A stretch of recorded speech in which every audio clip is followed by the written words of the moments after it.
आज ही के दिन हमें हमारा संविधान को पूर्ण रूप से लागू करने के संबंध में जो निरंतर चलने वाली प्रक्रियाएं थी, उस प्रक्रिया के तहत 26 नवंबर 1949 ठीक है, इस दिन हमारा संविधान अंगीकृत किया गया था और उसे लागू 1950 को किया गया था, 26 जनवरी 1950 को। NSS claps go। ये था भारत का संविधान। इस संविधान के निर्माण में हमारे देश के कई विद्वत जनों ने अथक परिश्रम के साथ संविधान का निर्माण किया और भारत के प्रत्येक जन का ध्यान रखते हुए उसमें अधिकार के साथ साथ मौलिक कर्तव्य भी रखे गए। आज हम भारतीय संविधान के छत्र छाया तले ही हम हमारे एक स्वर्णिम भारत के निर्माण में लगातार अग्रसर हैं। इस अवसर पर मैं भारत के संविधान की हिंदी में उद्देशिका के लिए हमारे शिक्षक सम्माननीय परिधि परिहार मैम को आमंत्रित करता हूँ, आप आएँ और हिंदी में इस भारतीय संविधान की उद्देशिका का वाचन करने का कष्ट करें।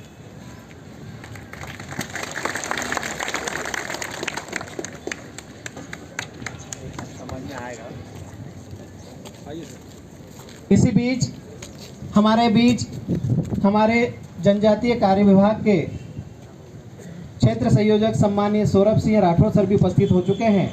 मैं सर का विद्यालय परिवार की ओर से हार्दिक स्वागत करता हूं और आपके लिए NSS क्लैप्स गो। और सर, जैसा कि आज आप जानते हैं कि आज हम लोग संविधान दिवस को मना रहे हैं और इस उपलक्ष्य में आप हमारे बीच हैं। मैं आपसे सादर अनुरोध करता हूं कि संविधान के संबंध में थोड़ा सा हमें मार्गदर्शन प्रदान करने का कष्ट करें। सम्माननीय सौरभ सिंह राठौर सर।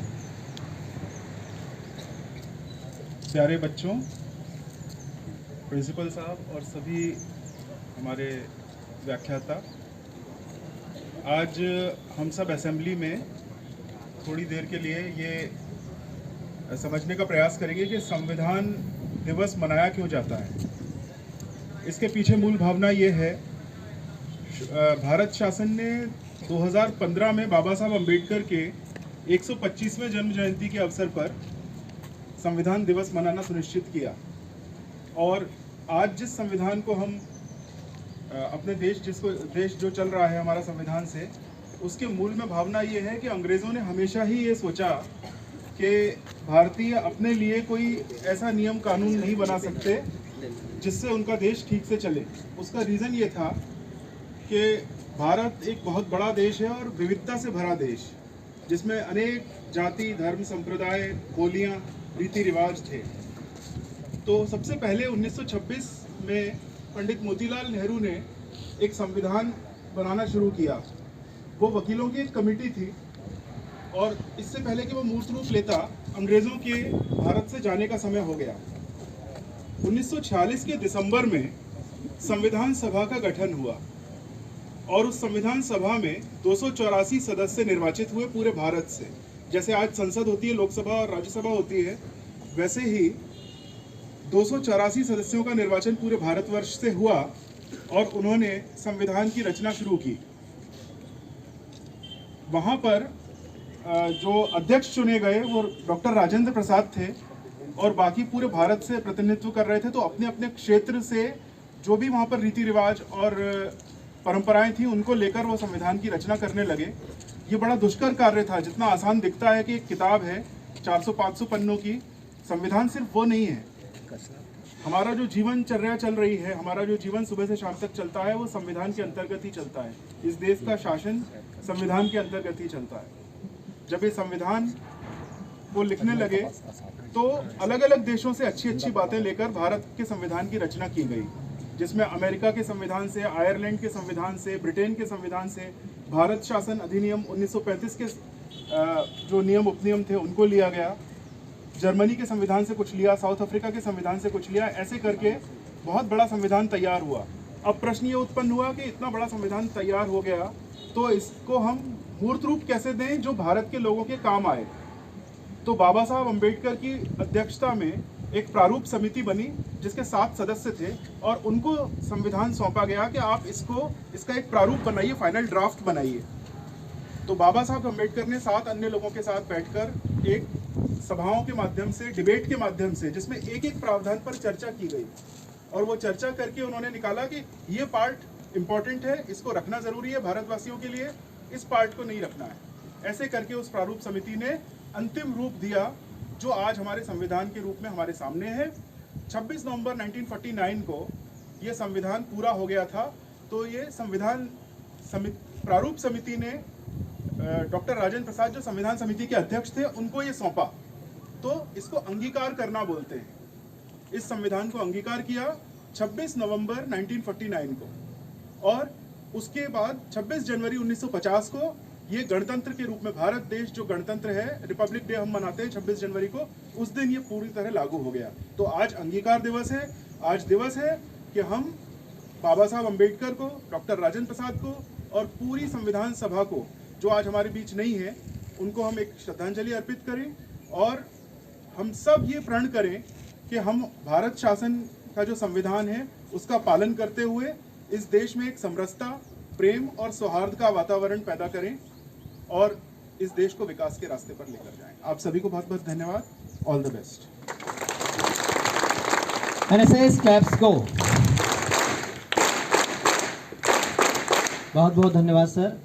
निश्चित रूप से भारतीय संविधान, हम सबको ये गर्व होना चाहिए कि विश्व का सबसे बड़ा संविधान है और अब हम इसकी उद्देश्य का वाचन करने जा रहे हैं। मैं आप सबसे अनुरोध करूंगा कि हम अपने हृदय पर हाथ रख के, है ना, सीधा हाथ हमने अपने हृदय पर रखे और अंगीकृत हम भी करें कि हम जब तक भारत के नागरिक हैं तब तक हम भारत को सुदृढ़ और मजबूत बनाने में हम इसका सदैव योगदान देंगे और हम हृदय से भारत के उस गौरवशाली इतिहास को जो हम सबके लिए प्रेरणा का स्रोत है उसका पालन कर, प्रेरणा का साथ कर हम स्वर्णिम भारत के निर्माण में सदैव योगदान देते रहेंगे।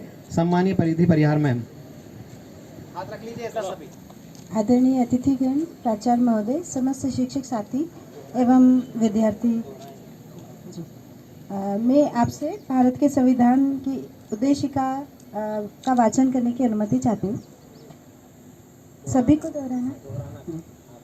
भारत का संविधान उद्देशिका। हम भारत के लोग भारत को एक संपूर्ण प्रभुत्व संपन्न समाजवादी पंथ निरपेक्ष लोकतंत्रात्मक गणराज्य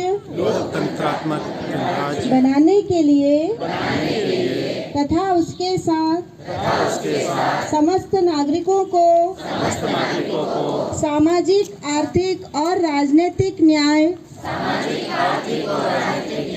विचार अभिव्यक्ति विश्वास, धर्म और उपासना की स्वतंत्रता, प्रतिष्ठा और अवसर की समता प्राप्त कराने के लिए तथा उन सब में व्यक्ति की गरिमा और राष्ट्र की एकता और अखंडता सुनिश्चित करने वाली बंधुता बढ़ाने के लिए दृढ़ संकल्प होकर अपनी इस संविधान सभा में आज तारीख 26 नवंबर 1949 ईस्वी को एतद द्वारा इस संविधान को अंगीकृत, अधिनियमित और आत्मार्पित करते हैं। धन्यवाद। जय हिंद। सम्माननीय